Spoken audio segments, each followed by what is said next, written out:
Well, way back before Christmas, about 2 months ago, I picked up 3 items on a Black Friday sale, items that I thought looked useful and that I could use in a practical atmosphere here in my workshop. And so today they finally all came in.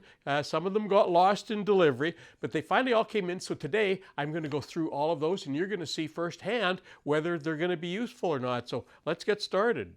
Okay, so here's the first item that I'm going to have a look at today.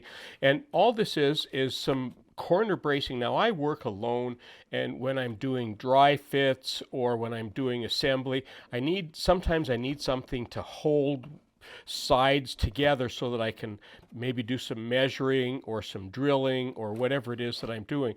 So these come in very handy to me. Now I have another set of 2 of these. The problem with these, as you can see with this L bracket, they work fine, but you have to use a clamp like this, and sometimes that gets in the way of aprons, maybe a table apron or legs, and they're hard to use on the outside as well. You always have to use these on the inside. The good thing with these is they do have holes in them. If you ever want to put something in permanently or semi-permanently, you can do that, and I've never used that feature. So anyway, let's put these together, and well, I put them together, but let's put some wood together with these and see how they work.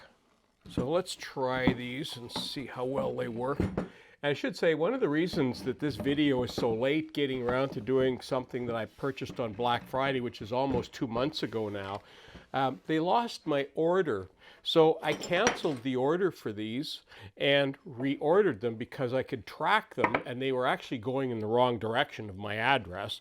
So I decided to cancel the order, which was fine, and then I reordered them. Guess what? They're $15 cheaper than they were on the Black Friday sale. So I was a little disappointed with that, but anyway, it's a warning for all of us to be careful of those things, that a sale isn't always a sale.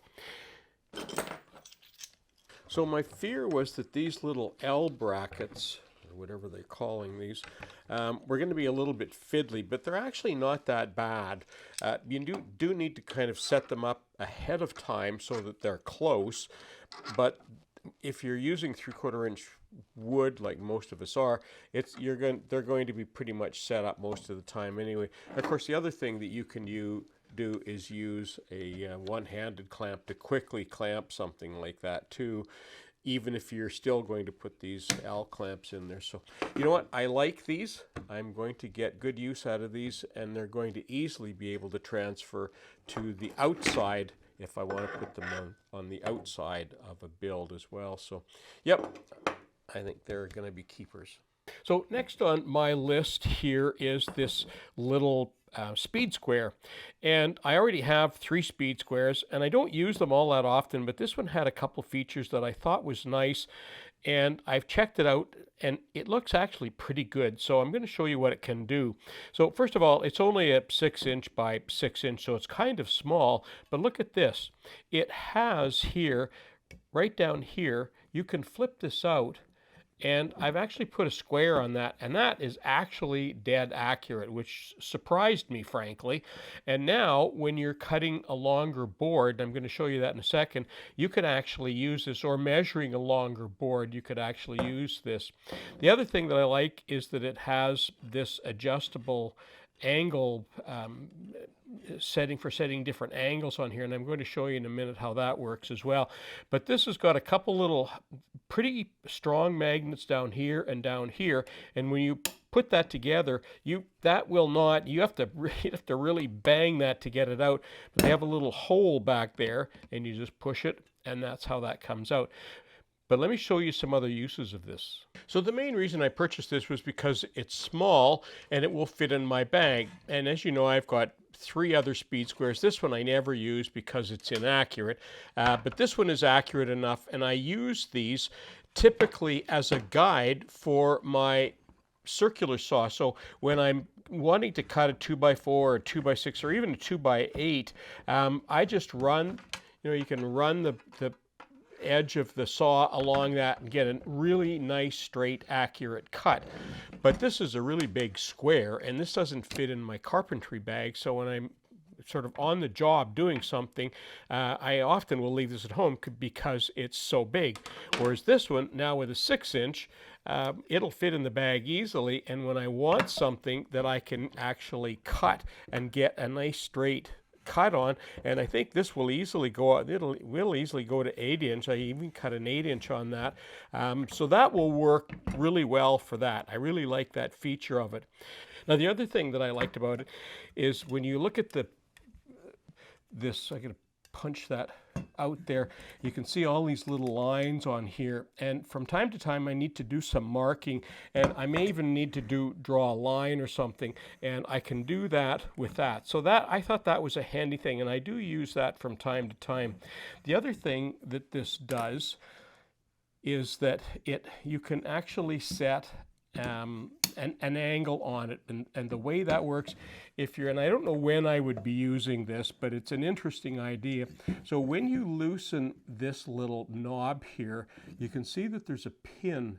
You can actually push that pin down inside like that, and that means that when you set an angle, and let's say I want an angle that's at 15 degrees, instead of having it like this, let's back that up a bit. Instead of having it like this, where that would be a 90-degree angle, now I can move this out, and now I'm at a 15-degree angle from here to here. So I can move that, and I don't know if you can see that, but now I can move an angle, right, that simple, just by moving that little pin there. And when I don't want to use that, I loosen this off, and I can just push the pin so that it's flush underneath here now, and it's out of the way, and you can do whatever you want with it. And I think I already mentioned that it has this little scribe back here, which it's may be useful for some people. If you don't have a pencil and you're somewhere and you're caught without a pencil, or the lead's gone away or something, at least you have some sort of a backup. So anyway, I think that's going to be a useful. I don't think I'm going to get a ton of use out of this because I don't do a lot of on-site carpentry much anymore, but that will be handy to put in my bag so that I'll know where it is. In fact, even in my workshop, doing an additional 15-degree cut, I actually might use that more than I think. So I think I'm going to give that one a thumbs up. Well, here's the last little item that I picked up, and it's a box of these. And you're probably going to wonder, what on earth did you get, Colin? And what are you going to show us? Well, I'm actually excited about this because what these are, if you look at them closely, you'll notice that they're all different radiuses. There's a 10, there's a 35, and there's each one has a double. There's a 40 on this side, a 35. This one is a 5 and a 10 on that side. And what this is, these are templates for the edge of, for example, a tabletop. So if you've got a tabletop that's square and you want to put an angle on the very end of it, and you want it to be accurate on all the angles, you can use this as a template, and you can use this with your router. So let me show you how that works. So the way this works now, I have a bit in here, which is what we call a templating bit or a top bearing. And you can see when the router's sitting in that position, the bearing is at the top. A trim bit would have the bearing at the bottom. Now this template works best with that, and I have it clamped down here. And what I'm going to be doing, the bearing's going to be running along the plastic, and because the blade is at the same distance as the bearing, it's just going to trim that little piece of wood off like that. Now I understand some people are afraid of routers, and that's fine. Once you get using it more often, you'll get much more confident. But you can, even with these little templates, you can put a clamp on there if you feel the need to do that. I'm quite comfortable. This is a safe cut. I would never do this if this was not a safe cut. And I'm going to be running my router along there, and that's a safe cut. There's no way that the router can jump over to my hand in any way. So I'm going to put the battery in, and we're going to do that cut.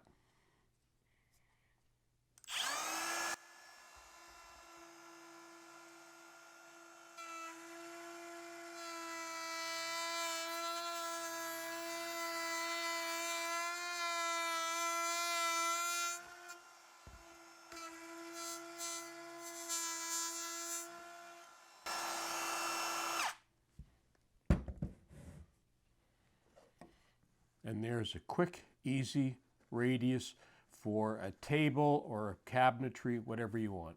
That easy. Well, before I run away today, I want to remind you, if you haven't already subscribed to my channel, I invite you to do that. And here's the reason why. Next week, I've got a tips and tips video coming up. But about 2 or 3 weeks down the line, I have a very special finishing video that I'm working on. You're going to see techniques there that you've never seen before. So it's going to be very, very special. And if you're wondering about templates, I talked about template bits and what you can do for templating.